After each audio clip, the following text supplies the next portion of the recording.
All right, guys, let's talk about law number 35 of Robert Greene's 48 Laws of Power. Let's get into it.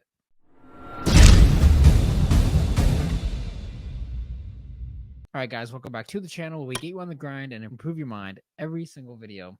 So in this video, we're going to talk about law number 35, Robert Greene's 48 Laws of Power. So let's just get right into it. Law number 35, master the art of timing.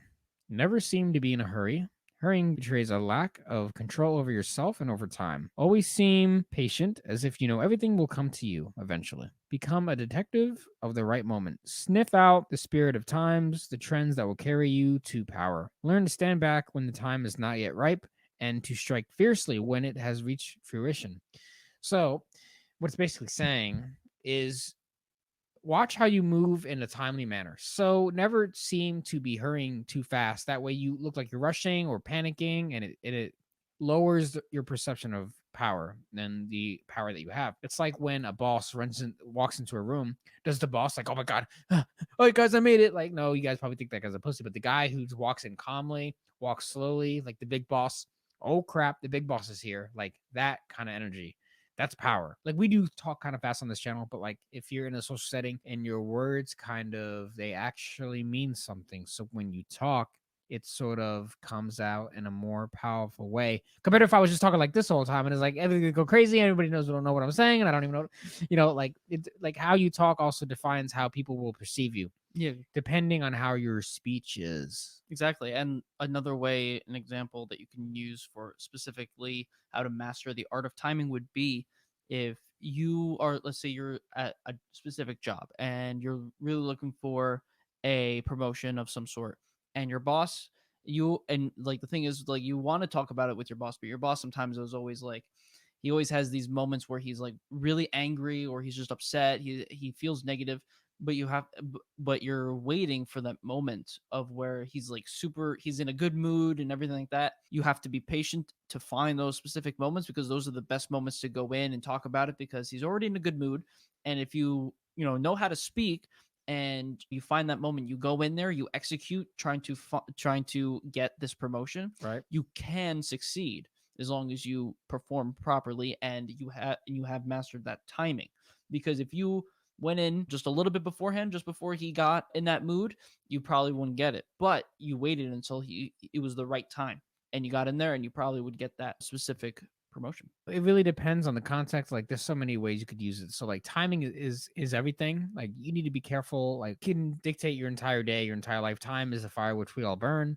But it also could be used as a powerful tool. Time can literally do so many things. And if you're careful with the way you plan things and time things, like come into the right moment, you can learn pattern recognition, to avoid or get in contact with certain people based on their time. Just like I said before, when it comes to speech, like the way you talk and how you present yourself also will give you a perception of power. And let's go into some history real quick. And I'm going to just make this aware. This history story is very long, but I'm going to just cut it short to fit what we're talking about here. And if you want to go through the rest of this history lesson, if you're actually intrigued on it, I say definitely go read the book if you haven't already. And I always put that link in the description, so definitely go down there and check out the book and everything. Right. But let's just talk about the history. So there's this Frenchman, Joe Fouché. He was a math teacher in France, and he wasn't like part of any like religion or any type of faction or anything like that. He was just him, just doing himself. But when the French Revolution happened, and everyone was going crazy in France, he became a revolutionary. And so he went out and rose through the ranks of the revolution. And there's this guy, Robespierre, who was in the revolution. He became really good friends with him and earned his trust and everything like that. He was eventually elected into the French Convention. And when there was infighting going on, because that there was two opposing parties that wanted to either kill Louis XVI or not kill him, and so he pretty much took that time right there.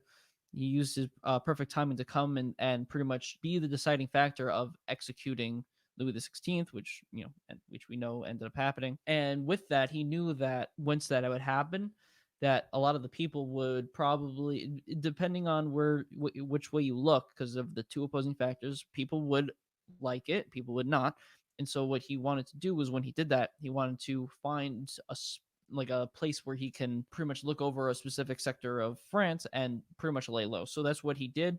And while he was there was many killings that were happening in there, like public executions and stuff like that. And eventually he ended up stopping them. And what's funny is that he was this deciding factor of killing Louis XVI, which then sparking all these massive killings. And so he decided to now stop, and the citizens were actually praising him for doing that. And so when it came down to the people in charge, like Robespierre, caught one of this, they brought him back to Paris, and they were just like, "You're a traitor! Like, why are you doing this?" But again, there's the opposing factor. So there's Robespierre was part of the what they call the Terror, where there was all the mass killings after Louis XVI and everything like that. And Fouché wasn't really part of either side, but he was playing both sides. And so at the time, they believed that he was part of the opposite side of Robespierre, which then he eventually did because he knew that he was losing power. Because Robespierre was like, we're going to arrest you for doing what you did. And so he ended up getting everyone to turn against Robespierre. Robespierre got executed. Another thing I'll say is that when it comes to like time and the art of timing, I would also I'm going to add to it that you need to be a master of time management as well. So if you can master time management in your own life, you're going to be giving yourself a lot of power in that way. If you can organize your day and the people you interact with daily, like day to day, if you can master your times on when you're going to interact with what you're going to do when, then you could really improve your life by making your life a lot more in a timely manner. That way you can give your time to do other stuff, and you won't be in a hurry, and you won't be so stressed out, and you'll have more of a calm mindset because you're be planning things. And when you walk into a room full of people, you go to work, you're in a very calm state, you're in a good state, and you're ready to go and ready to take on the day. So let us know your comments on this law in the comment section below. If you guys want to support the channel, you could donate to the Cash App, link in the description below. Also, make sure you guys smash that like button and subscribe to the channel if you have not already. We got a lot of cool stuff coming for you guys in the future. And with that said, we're going to see you guys in the next video. With you.